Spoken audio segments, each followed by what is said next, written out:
안녕하세요. 네, 믿고 찾는 채널 김성순 TV입니다. 이번 시간은 시진핑 권력 투쟁 분석, 팩트체크 시리즈 51번째, 51번째로요. 만약에 시진핑의 돌발적인 사망이나 유고가 발생했을 때 포스트 시진핑 시대에 중국의 CCP 아웃 가능한가 이런 주제로 중국계 미국 정치학자의 의견을 참고로 해서 제 생각을 보충해서 설명을 좀 드리겠습니다. 제목처럼 일단 가정이 들어갑니다. 가정. 예, 만약이죠. 만약에 지금 시진핑이 각종 질병을 달고 살고 있기 때문에 만약에 시진핑이 사망하거나 갑자기 그죠?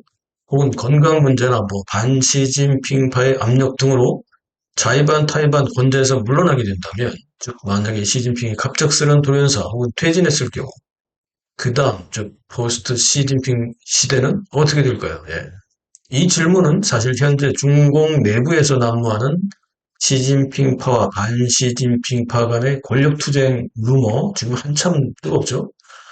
그리고 중국에서 만연하고 있는 민민들의 각종 사회봉기, 집단 시위 등이 지금 현재 빈번하게 발생하는 현 시점에서 매우 흥미로운 주제인과 동시에 아주 시사성이 있는 현실적인 질문이기도 합니다. 그렇지 않습니까? 사실 이런 유행의 질문은 생소한 것이 아니기도 합니다. 이미 저 역시 최근 시진핑 권력투쟁 분석 시리즈를 하면서 오늘이 벌써 51번째잖아요. 그러다 보니까 주변 지인들과 전문가들로부터도 많은 질문을 여러 차례 받고 있습니다. 이 질문들이 쏟아지고 있는데 그중에서 이와 유사한 질문도 여러 차례 받았죠. 우선 제 생각을 먼저 말씀드리면 갑작스런 시진핑의 사망 혹은 이곳이 발생할 수 있는 상황은 크게 세 가지 방향으로 전망할 수 있을 것 같아요. 첫 번째는 뭐 시진핑파와 반시진핑파 간의 연합정부를 구성한다 이런 거죠. 즉 이것은 요약하면 CCP 체제의 연착륙으로 볼 수 있습니다. 기본적으로 중국 공산당은 일당 독재를 목표로 하고 있잖아요. 그리고 이를 공감하기 때문에 갑작스런 시진핑의 사망이나 유구 사태가 발생한다면 그들이 가장 먼저 생각하는 것이 공산당의 체제 존속이죠. 왜냐하면 그래야 자기들의 권리와 자기들의 행복, 뭐 명예, 재산 이런 것들이 보존되기 때문이죠. 자, 그렇다면 시진핑이 사라지고 난 뒤에 빈자리는 아주 강력한 선두 주자가 없는 상황이다 보니까 당연히 준비가 안 돼 있는 상태에서 시진핑파와 반시진핑파가 야, 우리 그냥 공산당에 같이 해먹자. 계속 그래야 인민들한테 이걸 넘겨줄 수는 없잖아. 뭐 이렇게 하면서 합종연행 형식으로 새로운 집단 지도 체제가 등장할 가능성이 높다는 거죠. 물론 내부에 뭐 권력 다툼이 있겠습니다. 두 번째는 만약 시진핑파와 반시진핑파의 생각이 충돌한다면 하다 보니까 서로 안 맞는 거죠. 서로 카드를 교환하는데 잘 안 맞고 욕심이 나고 뭐 이러니까 이렇게 되면 이건 뭐 간단히 시진핑 체제의 경착륙으로 이어질 것입니다. 이렇게 표현할 수 있죠.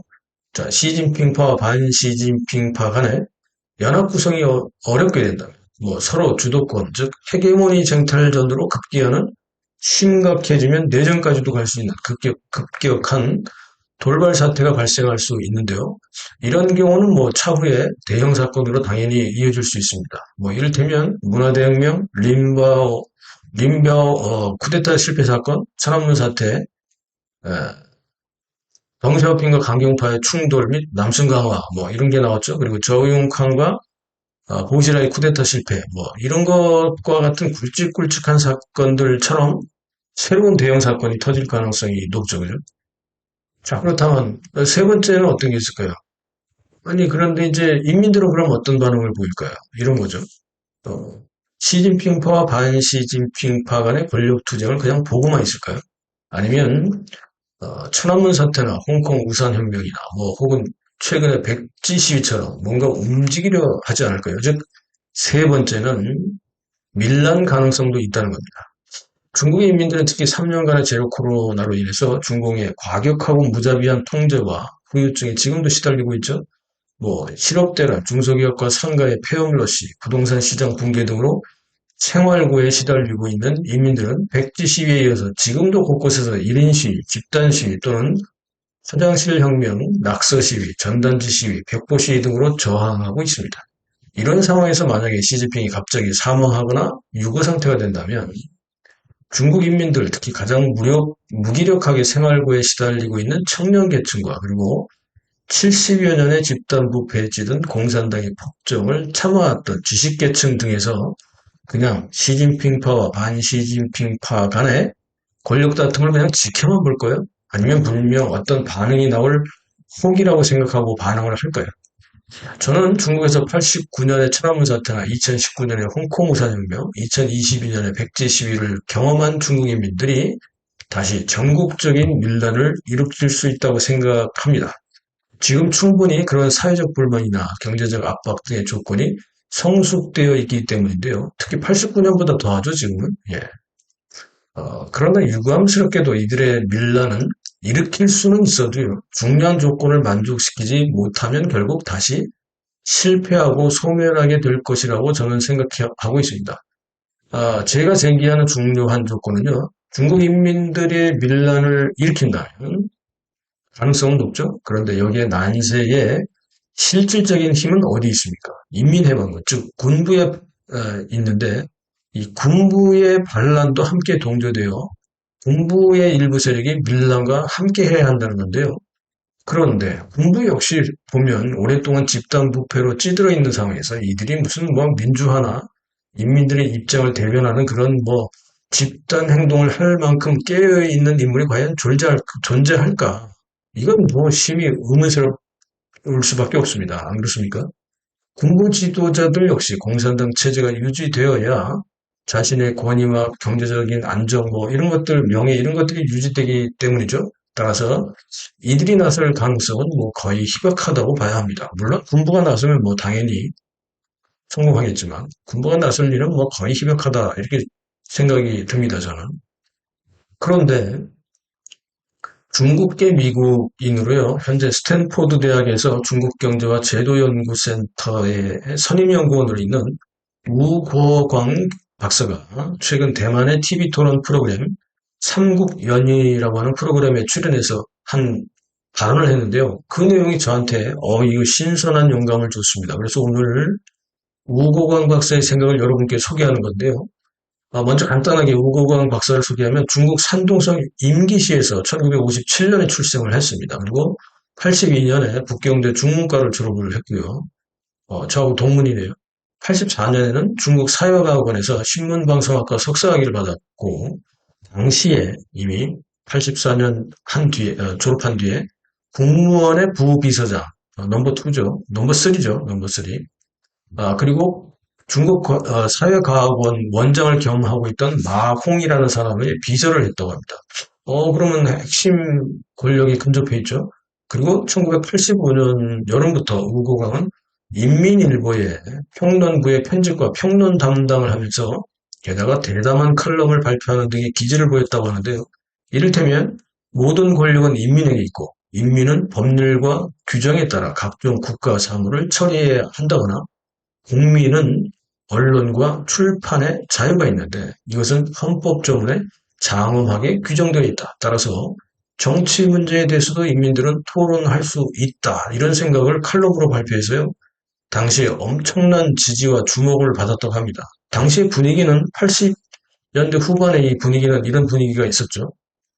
그런데 이 짜오지양의 개혁이 실패한 것을 본 우고광은 1989년 2월, 즉 천안문 사태가 나기 전에 이미 감을 잡고 89년 2월 미국으로 유학을 떠났어요.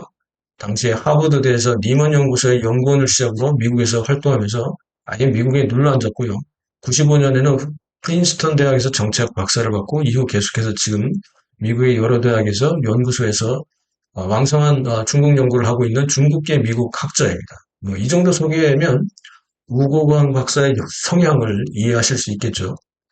자, 우고광 박사는 만약 시진핑이 갑자기 사망하거나 혹은 퇴임과 같은 유고사항이 발생한다면 포스트 시진핑 시대는 밀란이 발생할 수 있다고 대만의 TV 시사토론에서 주장했습니다.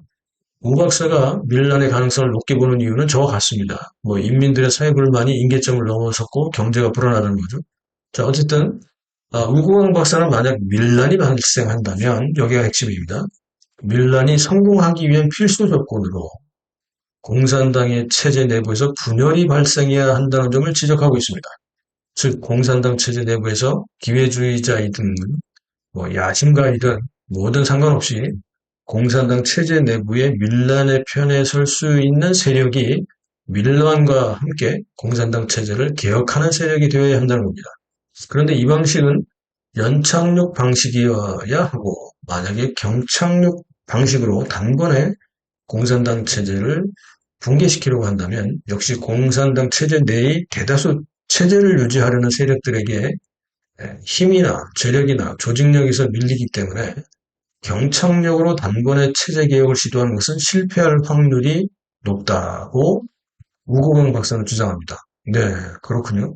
간단한 예로 우고강 박사는 1989년에 봄에 시작된 천안문 사태는 중국 공산당의 체제를 개혁시킬 수 있는 연착륙 개혁이 실제로 가능성이 있었던 시기였다고 진단하고 있습니다. 불행히도 당시 중공 당국과 특히 덩샤오핑이 군사적인 폭력 진압으로 연착륙 개혁을 짓밟아버렸지만 당시에는 개혁을 시도하다 사망한 후야방 전 총석이라든지 또 이를 추모하며 개혁을 요구하는 학생들 편에 섰던 자오제양 당시 총석이와 같은 밀란 지지 세력이 있었기 때문에 실제로 연착륙 개혁의 성공 가능성도 있었다는 거죠. 후야방 전 총석의 개혁 추진과 사망, 이를 이어받은 자오제양 총석이는 학생 시위대에 관료주의 타도, 민주를 원한다, 자유를 원한다 등의 구호에 호응했지만 결국 당시 중앙군사위원회 주석으로 실권을 가진 덩샤오핑이 강경파인 리붕 총리 등과 결탁해서 무력 진압을 하게 됨으로써 실패하고 말았죠. 그러나 당시에도 민주 시위를 지지하던 중공 체제 내부의 세력들은 전인대의 상무위원회를 긴급 개최해서 북경 및 전국적으로 벌어지는 소요 사태를 해결할 것을 주장했고요. 실제로 1989년 5월 21일 24명의 전인대 상무위원들이 연대 서명을 해서 5월 24일부터 26일까지 전인대 상무위원회에 긴급 비상회의 소집을 공개적으로 당에 요구하기도 했다고 합니다. 우고강 박사는 당시에 만약 전인대 상무위원회에서 긴급 비상회의를 소집해서 당시 총리였던 리붕의 계엄령이 불법이었다라고 선포만 했다면 이 중요합니다. 우고강 박사는 당시에 만약 전인대 상무위원회에서 긴급 비상회의를 하고 당시 총리였던 리붕의 계엄령이 불법이라고 선포했다면 중국은 중공의 체제를 연착륙 방식으로 개혁할 수 있는 기회를 가졌을 것이고 이 과정에서 점차적으로 민주화 체제로 전환할 수도 있었을 것으로 판단합니다. 그런데 그때 당시에 또 당시에 전인대의 상무위원장이었던 왈리의 경우는 미국 출장을 가 있었습니다. 이게 또 역사적으로 아이러니한 일인데요. 어쨌든 우고강 박사는 덩샤오핑이 당시 중앙군사의 주석으로 군권을 쥐고 있었고 군대를 북경으로 진군시킨 것은 안전하게 학생들의 시위를 진압하기 위한 것이었다기보다는 오히려 중공의 당내 체제개혁 세력의 일종의 쿠데타를 막기 위한 것이었다고 분석을 합니다. 특히 당시 총석이었던 자오지양이나 전인대 상무위원장이었다가 당시에 미국 출장을 가 있었던 왈리 같은 경우는 학생들이 시위에 가담했던 수많은 각 기관의 간부들과 함께 개혁 세력들이었거든요. 이러다 보니까 덩샤오핑은 군대를 동원해서 오히려 학생들 시위 진압도 문제지만 그보다 더 자오지양이나 왈리 같은 개혁파 그리고 각 기관의 시위대에 참여했던 수많은 간부들을 처단하기 위한 것이었다. 이렇게 밝히고 있습니다. 우고강 박사의 설명을 듣고 보니까요. 정말 2025년에 지금 갑자기 시진핑이 사망하거나 갑자기 퇴임당하는 등의 유고 사태가 발생한다면 현재 중국 실물 경제의 위기와 중국 인민들의 사회불만 상태가 1989년보다 더하면 더한 상태이다 보니 밀란 가능성이 충분히 있고요. 특히 체제 내에서 시진핑 체제에 불만이 많은 당내 반대 세력들이 1989년처럼 충분히 새로운 밀란에 가담할 수 있다는 생각이 듭니다. 우고강 박사는 만약 중국의 인민들이 밀란을 일으킨다면 서로 상이한 세력, 즉 밀란 세력과 중공의 당내의 반시진핑 개혁파 세력이 1989년보다 더 진보된 연합을 통해서 중공의 폭정을 연착륙 방식으로 개혁을 시도할 가능성이 있고, 이렇게 된다면 중공의 체제 붕괴는 가능하다는 점을 강조하고 있습니다. 우고광 박사는 1980년대에 인민일보의 편집부에 근무하면서 수많은 개혁성의 칼럼을 발표했고요. 당시 개혁파였던 후야광과 좌우지양 전 청소기들이 존재했던 만큼 충분히 당시의 북경 전국을 중심부에서 잘 파악하고 있었을 것이고요. 후야광과 좌우지양의 계획이 실패할 것을 예견해서 1989년 6.4 사태가 발생하기 이전인 2월 달에 이미 미국으로 유학을 떠날 정도로 아주 특출난 정무 감각과 통찰력을 가진 학자로 판단이 됩니다. 야, 이거 대단한 판단 아니었습니까? 중국에서 지금 밀란이 발생하는 것은 사실 시간 문제로 보입니다. 이미 2022년 10월 복립화의 북경 현수막 1인 시위, 11월 전국적으로 번졌던 백지 시위, 그리고 그 이후에 계속되는 일명 화장실 혁명이라고 불려지는 낙서 시위, 벽보 시위, 전단지 시위는 최근 중경 대학가 건물에서 발생한 야간 빔 프로젝터 시위 등으로 언제 어디서 터질지 모르는 상황입니다.